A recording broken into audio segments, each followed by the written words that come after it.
Matonggo Mahita.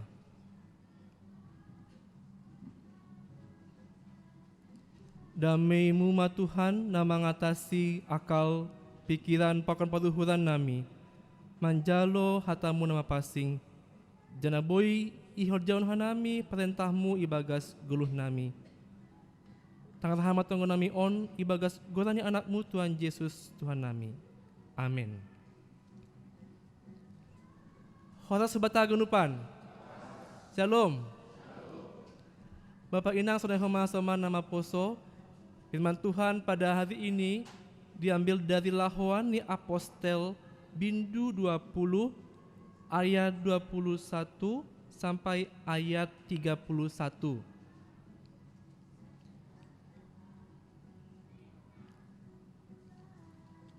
Ase buka hitama Bibelta, ase bui bahasa kita secara bergantian atau responsoria.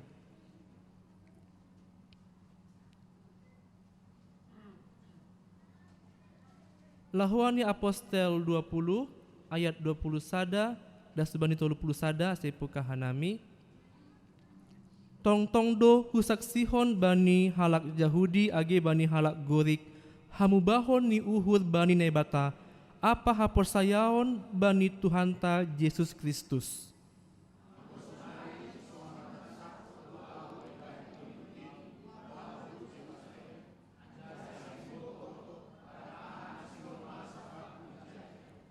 Pitah on bani haganup huta ilumbahon tondui indo pabua tali apa hamarsikkondo citagamonku ijai.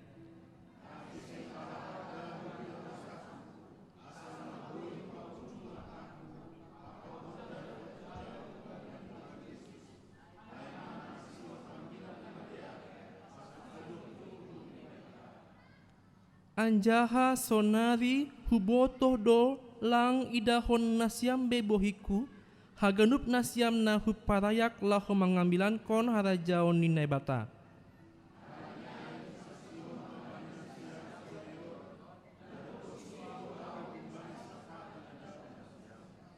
Aiseng dong hubuati age aha hupa botoh kondo bani nasyam ganup rosuh ni nebata.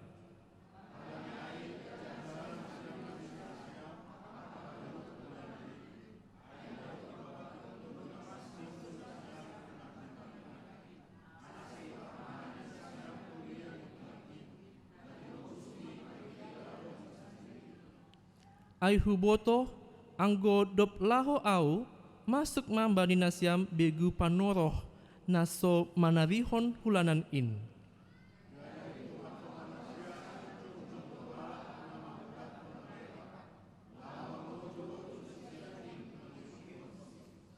Halani ai jagama nasyam ingat nasyam ma naso maroti au arian pakon bongin 3 tahun dokahni pagol pahon nasyam mathosoman iluh si bajema dasni.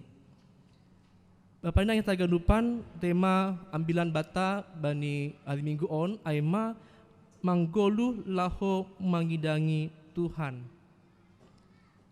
Bapak inang soleh mahasama nama poso ambilan on aima pasal renungan tentang hidup. Apa itu hidup? Untuk apa kita hidup?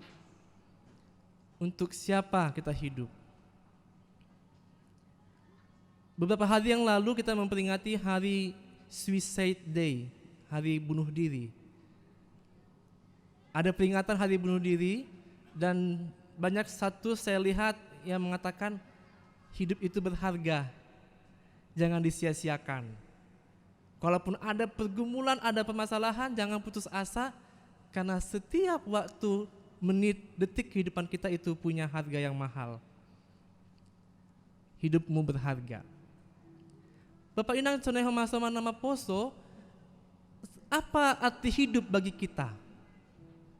Kalau kita rimang-rimangi, apa dosa sitong ni makna arti ni golu bani hadirion tak mas sada. Ada beberapa ahli mengatakan hidup itu adalah pilihan. Mungkin kita juga di sini ada yang mengatakan begitu. Hidup itu tergantung dengan pilihan.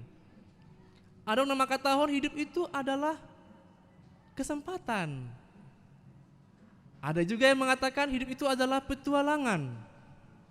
Jadi mari jalan ke sana kemari, cari sesuatu yang menantang.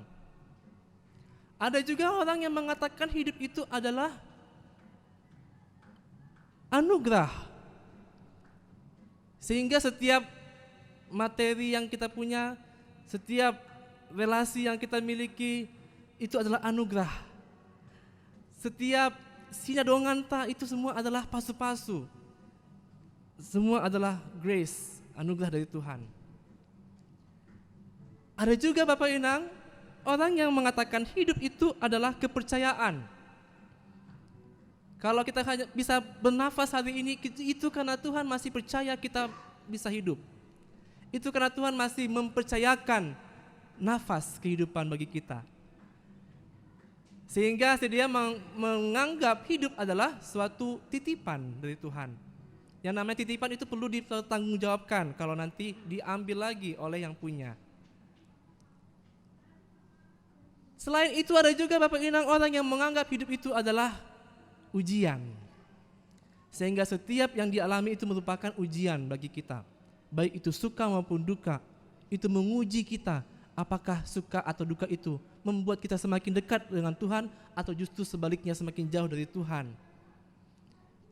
Hidup yang seperti apa yang Bapak Inang, teman-teman pemuda hayati? Bapak Inang taganupan dalam teks pengkhotbah si bahasa onokan ai parambilan atape yang disebut bani bahasa Ibrani ai kohelet ini tanya. Kohelet ai maka tahun bahwa hidup itu adalah soal waktu, soal kairos. Asa ia tahun bani teksta bani parambilan tolu ai bani sagala na adong bedo musim ni. Anjaha bani sagala na masa itoruh ni langit adong bedo panorang ni. Ya, atau kalau dalam bahasa universal ya, supaya lebih universal, for everything there is a season katanya. Ya. For everything there is a season, a time for meeting, a time to say goodbye. Ya. Untuk setiap kehidupan itu ada masanya. Ada waktu untuk lahir, ada waktu untuk meninggal, ada waktu untuk mengumpulkan, ada waktu untuk membuang, ada waktu untuk berpelukan, ada waktu nggak bisa berpelukan karena jauh-jauhan. Semuanya ada waktunya. Jana ia tahun dibani ayat 10 sada, parambilan tolu ayat 10 sada. Haganupan ipauli do jenges bani panorang ni. Sonai homa uhur pasal sisa dokah ni iberet hubagas uhur ni sidea. Tapi seng tadarap jolmain pambahenan nabinahini nebata humbani mulani das bani ujung ni. Singkatnya Bapak Inang kita sering ucapkan itu segala sesuatu indah pada waktunya. He has everything beautiful in his time. In his time, dalam waktu Tuhan segala sesuatu itu beautiful, indah pada waktunya. Sehingga dikatakan hidup itu soal waktu. Bagaimana kita menikmati waktu itu? Bagaimana kita menikmati waktu untuk makan, waktu untuk minum? Karena tidak semuanya orang bisa mempunyai waktu untuk menikmati apa yang dia makan dan dia minum. Bagaimana kita menikmati hasil jerih payah kita? Karena waktu untuk menikmati jerih payah kita itu juga adalah si bere-bere ni Tuhan do. Hagdupan panorang ibagas grotaon aima si bere-bere ni Tuhan. Akhirnya Kohelet si parambilan menyimpulkan hidup adalah soal waktu, soal masa, soal zaman. Bapak Inang teks ambilan tapi aima soal panorang, sada panorang na jenges tumang, sada panorang na momentum, yaitu momentum perpisahan Paulus pakon penatua-penatua di Miletus di Efesus. Bani panorang ai, bani momen ai, Paulus menyampaikan kata-kata pesan terakhir untuk penatua-penatua bani kuria ai. Bapak Inang, sebelum kita membahas apa yang disampaikannya dalam kata-kata perpisahan, saya ingin mengajak kita mengingat kembali lagi hidup Paulus. Ya, karena kita tentang hidup ya. Bagaimana hidup Paulus? Semua saya yakin tahu sonaha perjalanan hidup nih Paulus. Yang tadinya dia itu mau membunuh orang-orang Kristen, berubah 180 derajat. Paulus, waktu itu namanya Saulus, sedang berjalan menuju ke Damsyik, ingin membunuh pengikut Kristus. Tapi di tengah jalan dia berjumpa dengan Yesus. Dan perjumpaan dengan Yesus itulah yang mengubah kehidupannya. Perjumpaan dengan Yesus itu secara spiritual, secara kerohanian, mengubah mindset dan juga paluhurannya. Sehingga hidupnya jauh berbeda sebelum dan sesudahnya. Bapak Ibu, kita depan kita mau melihat perubahan Paulus sangat dahsyat. Dia bermetanoia. Ya. Metanoia ini istilah yang kita sering dengar juga ya. Metanoia itu bisa diartikan sebagai a change of life. Ya. A change of life yang dialami oleh Paulus sangat berbuah banyak. Berbicara soal metanoia Bapak Inang, banyak orang yang sering mengatakan saya berjanji saya akan berubah. Saya berjanji saya akan berbalik ke jalan yang benar. Saya akan kembali ke aturan dan lain sebagainya. Tapi setelah dia mengucapkan kata-kata itu, setelah dia mengucapkan janji itu, belum tentu dibuktikan. Ya. Sama itu dengan janji kata orang keling kata gitu ya. Kalau di Medan itu janji calling ini. Saya akan berubah, janji, swear. Tapi ternyata tidak terjadi. Ibarat kata seperti Raja Saul. Raja Saul yang berjanji taat kepada Tuhan. Saul sebagai raja pilihan Tuhan, dia mengatakan akan mematuhi perintah Tuhan. Lalu Tuhan memerintahkan dia untuk memusnahkan bangsa Amalek. Seluruhnya, baik semua orang maupun hewan-hewan yang harus dimusnahkan. Tapi Saul tidak melakukan itu secara total. Ya, Bapak Inang, Saul bukan menyelamatkan. Saul membiarkan Raja Amalek hidup, dibawa ke Israel, dan juga hewan-hewan yang tambun-tambun yang bagus itu dibawa ke Israel. Tapi bukan karena dia baik, sedo halani habujroni sedo halani hidup niuhur, tapi ada maksud jahat di sana. Dia biarkan raja itu hidup-hidup, membuktikan dia lebih berkuasa, dia mampu mengalahkan Raja Amalek. Dia kumpulkan hewan-hewan yang tambun itu untuk bisa dimanfaatkan secara ekonomi. Tapi apa kata dia, waktu Tuhan marah kepadanya melalui Nabi, dia katakan, saya mengumpulkan hewan-hewan itu supaya dipersembahkan untuk galangan situ tungon. Ya. Tapi ternyata motif dia diketahui oleh Tuhan, Tuhan tidak bisa dibohongi. Ya. Akhirnya Saul dihukum, tapi Saul berjanji dia akan berubah, dia akan bermetanoia, dia akan kembali ke jalan Tuhan, tapi tidak juga. Tetap dia melakukan kesalahannya. Tapi perubahan yang dialami oleh Paulus itu jauh berbeda Bapak Inang. Ya. Ada pertentangan, ada perbedaan yang sangat dahsyat. Kalau tadi Raja Saul itu hanya berjanji untuk berubah tapi tidak dilakukan. Berbeda dengan Paulus berkata dia akan berubah, dia betul-betul bermetanoia, dan dia secara total mengubah cara berpikir dan cara untuk berperasaan, mengubah sikapnya. Semua yang bertentangan dengan ajaran Yesus ditinggalkan. Bagi Paulus, hidup yang bertentangan dengan Yesus harus ditinggalkan. Yaitu yang pertama, hidup yang bertuhankan perut. Itu dianggapnya sebagai hidup yang tidak sesuai dengan ajaran Tuhan. Karena hidup yang bertuhankan perut itu adalah mendewakan duniawi. Hidup yang mendewakan hal-hal yang fana. Yang kedua, hidup yang bertentangan dengan ajaran Tuhan Yesus adalah hidup yang tidak sopan. Hidup yang tidak sopan itu bagaimana? Hidup yang tidak sesuai lagi dengan nilai-nilai agama maupun nilai-nilai moral. Hidup yang tidak sesuai dengan ajaran Yesus yang ketiga adalah hidup yang tidak bertanggung jawab. Artinya hidup itu penuh dengan kesia-siaan, hidup yang tidak berpengharapan, penuh dengan keputusasaan. Sebaliknya Paulus 100% mengajarkan hidup yang betul-betul melayani Tuhan. Dan apa yang dikatakan oleh Paulus menjadi khotbah kita pada hari ini. Manggoluh ma lahu mangidangi Tuhan. Paulus secara 100% hidup untuk melayani Tuhan. Walaupun dia diancam, walaupun dia dipenjara, walaupun dia dianiaya, dia tetap melayani Tuhan.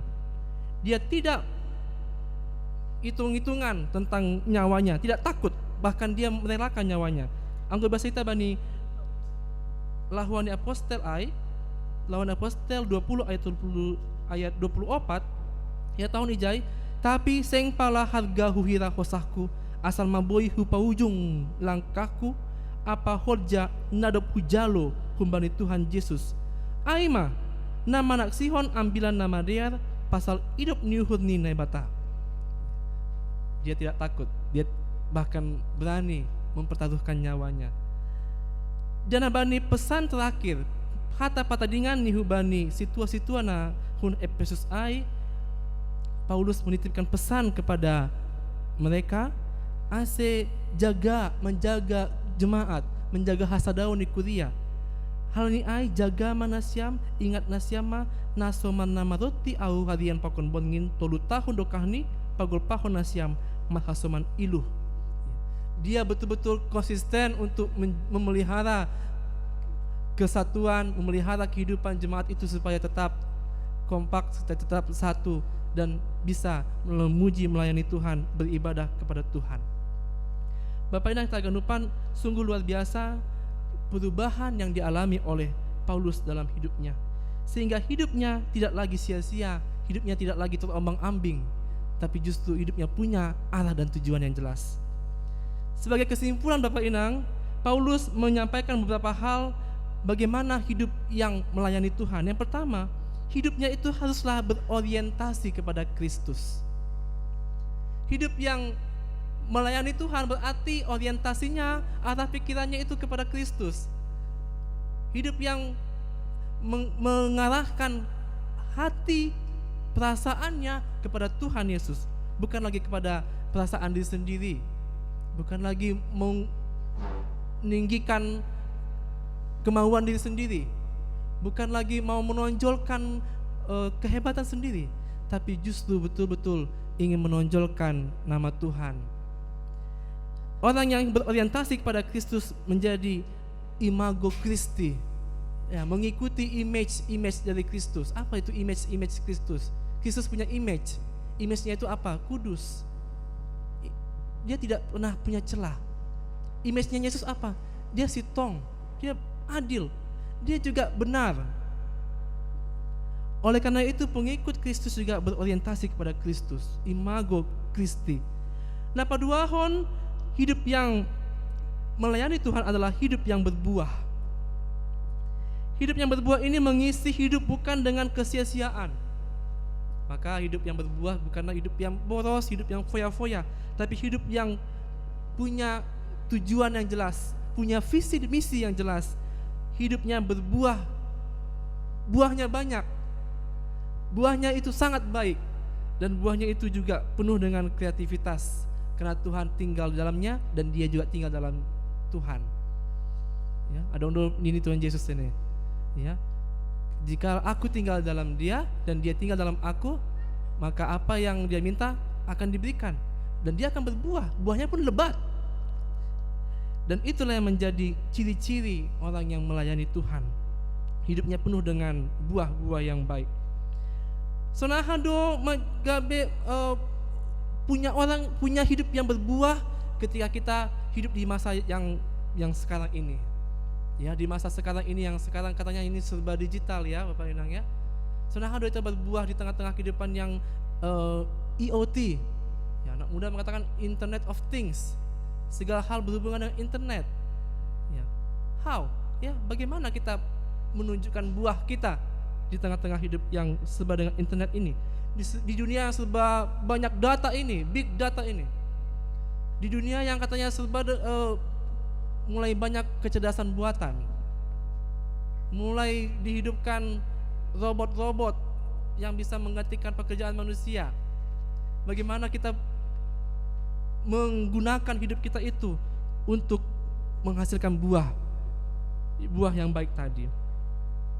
Hal ini Bapak Inang, ada yang ketiga yaitu bagaimana kita melayani Tuhan, yaitu melayani Tuhan dalam kultur digital ini. Dikatakan kita itu hidup dalam kultur digital karena kita ini di antara dua dunia ini sekarang, ya, dunia nyata dan dunia maya. Ya, gak jauh-jauh Bapak Inang. Mungkin kita pun sambil makan bersama keluarga, belum tentu kita itu dunia nyata semuanya. Kebanyakan dunia maya. Ya, melihat handphone semua. Ya, tadi juga vokal group tadi dari riset berapa ya? Kalau dulu kan vokal group kan lihat partitur, sekarang lihat handphone. Ya, jadi kita ini tidak mau berada dalam irisan dua dunia, dunia nyata dan dunia maya. Kita disebut berada dalam dunia digital. Sonahado ala Kristen manggolo tengah-tengah ni dunia digital on. Aseboy berbuahkan buah yang banyak. Tentunya yang pertama tetap kita berpadanan pada Injil.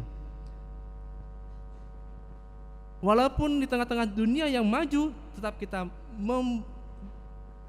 dasarkan hidup kita pada firman Tuhan. Langboy mago, langboy dauh bani firman Tuhan. Jangan dapat dua hon, langboy homa kita dauh bani adat Simalungun. Adat Simalungun mengajarkan hal-hal yang baik, hal-hal yang berguna untuk melanggengkan kehidupan. Bahkan ada prinsip Simalungun yang sangat baik sekali, yaitu habonaron dobona. Bagaimana kita mengaplikasikan haburan rebona dalam dunia internet ini? Berarti kita sebelum kita buka internet, pikiran kita harus yang baik dong. Jangan ada maksud untuk membuka yang tidak baik. Berarti kita kalau mau membuka medsos harus ada niat membuat upload foto-foto yang positif, yang menginspirasi. Ya, yang Inang nanti berfoto, coba nanti berfoto, menunjukkan image itu inner beauty, kan ada kan, kecantikan dalam itu, gak mesti mahal kan, inner beauty, sehingga orang yang melihat penuh dengan inspirasi. Kita juga bisa men-tweet berita-berita atau doa firman Tuhan. Itu adalah buah-buah yang dihasilkan dalam era revolusi 4.0 ini, dan banyak cara-cara lainnya lagi.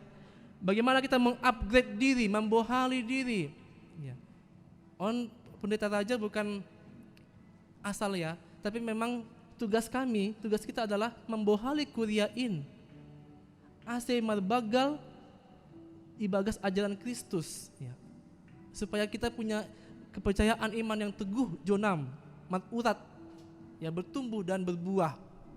Ya.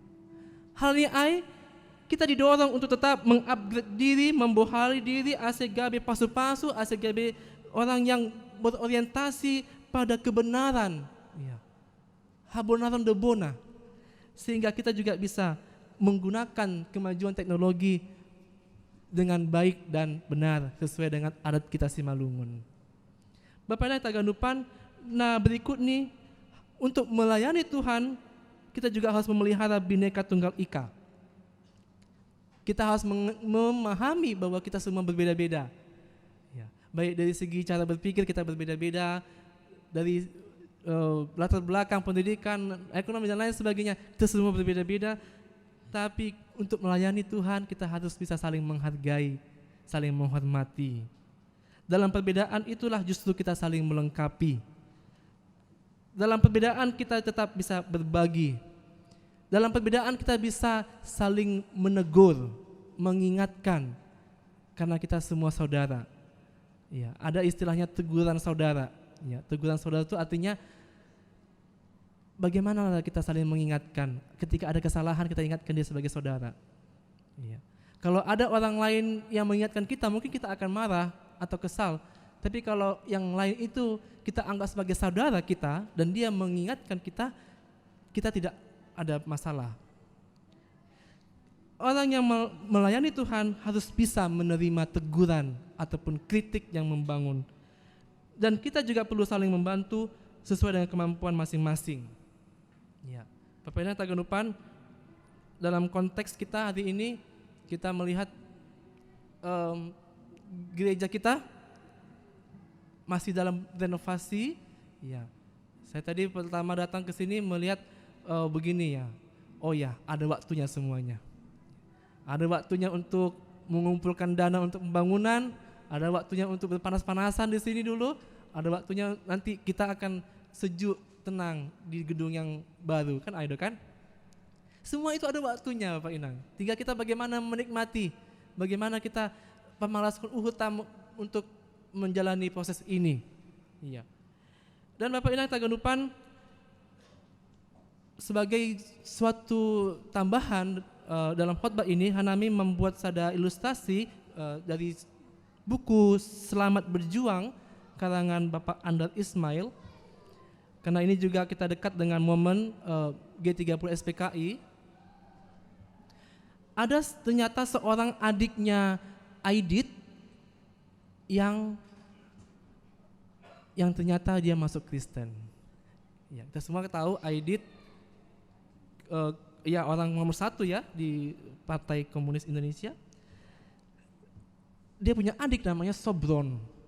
Sobron ini punya hidupnya itu ya hidupnya ke kanan ke kiri, penuh dengan lubang, lika-likunya banyak. Sobron lulus dari Fakultas Sastra UI di tahun 1960, ya saya belum lahir, dan langsung aktif menjadi sastrawan. Dan dia produktif menulis di berbagai koran dan majalah komunis. Tahun 1963, ia menjadi dosen di Institut Bahasa Asing di Beijing, Cina. Baru 2 tahun di Beijing, terjadilah peristiwa Gestapo. Ya, kalau orang tua kita pasti ingat sekali peristiwa Gestapo itu ya, 1965. Dan gerakan itu mengakibatkan 7 perwira tinggi militer Indonesia mati dibunuh, dianiaya. Dan setelah itu beberapa waktu kemudian Presiden Soekarno jatuh, lalu naiklah Soeharto menjadi presiden. Orang-orang PKI saat itu dikejar-kejar dan dibantai, bahkan dibunuh, termasuk juga diancam. Sobron sebagai adiknya Aidit juga terancam, dia harus mengasingkan diri dia di Beijing tadinya ya, di Beijing. 18 tahun dia di Beijing, kemudian tahun 1981 ia mendapatkan suaka politik di Prancis. Di Prancis dia bebas menulis, walaupun harus pakai nama samaran, jadi dia punya 25 nama samaran supaya tidak ditangkap oleh pemerintah Indonesia.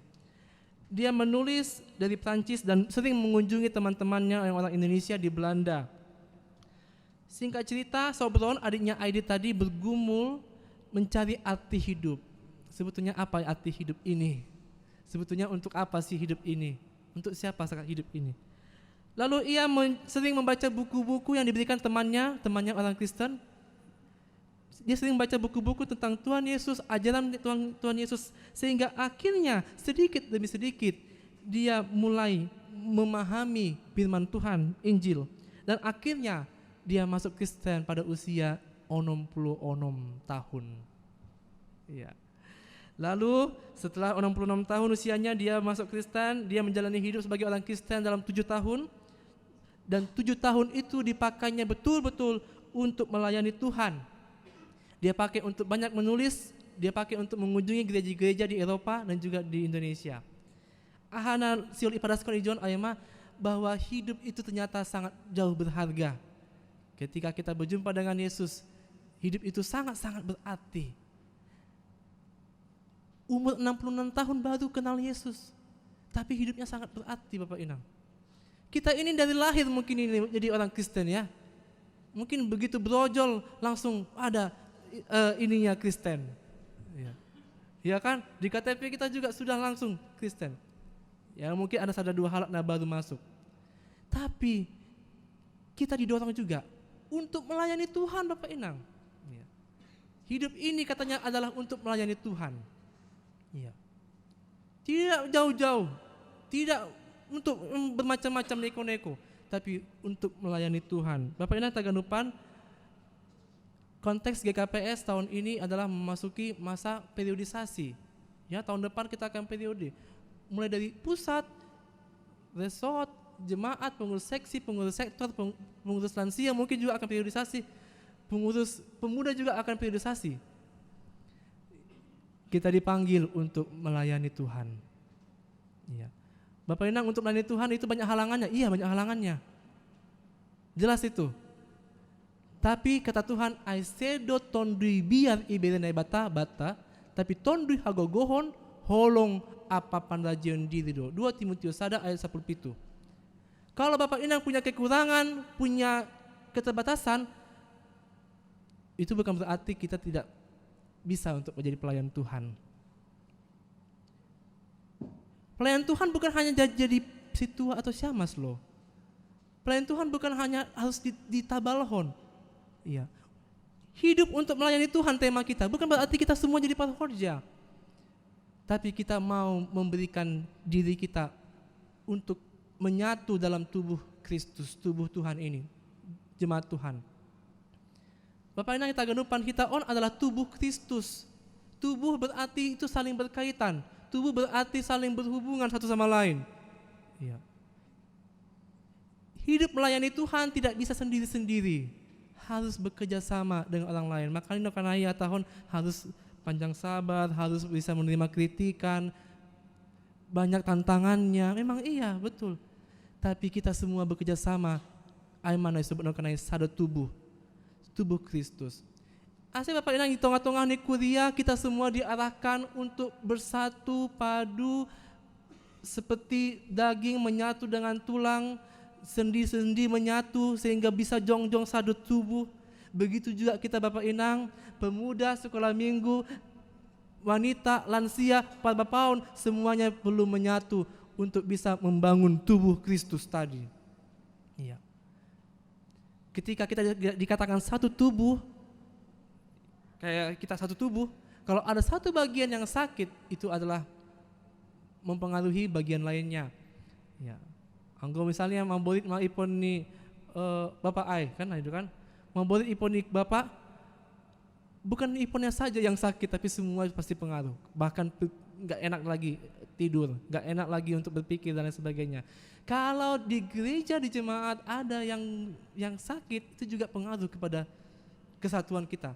Kalau di gereja ada yang mau memecah, itu juga pengaruh kepada jemaat. Kalau ada yang memberikan energi yang negatif di tengah-tengah suatu jemaat, itu juga akan menghalangi.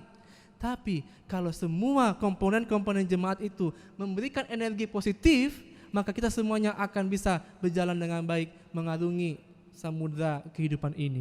Kan?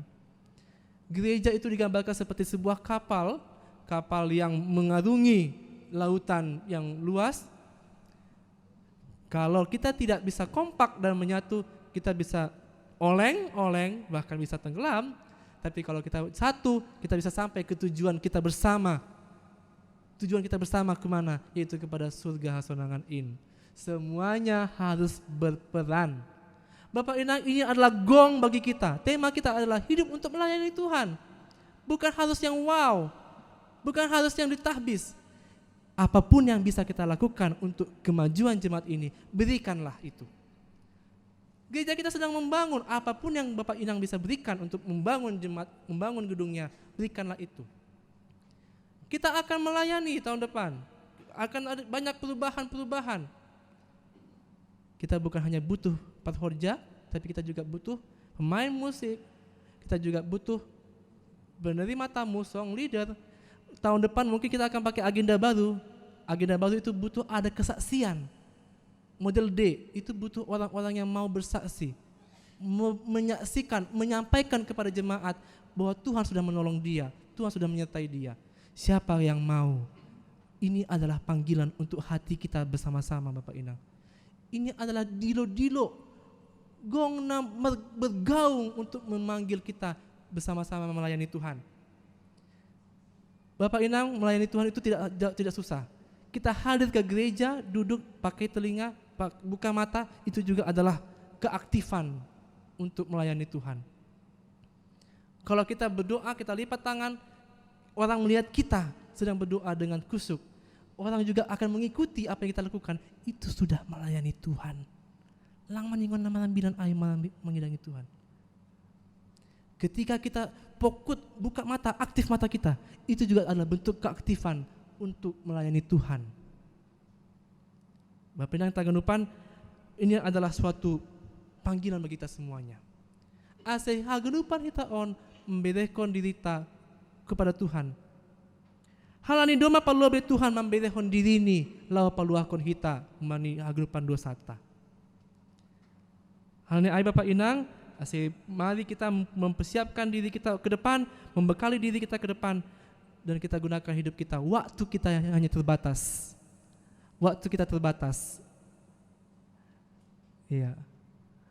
Alani ay mari kita gunakan waktu itu dengan sebaik mungkin. Amin.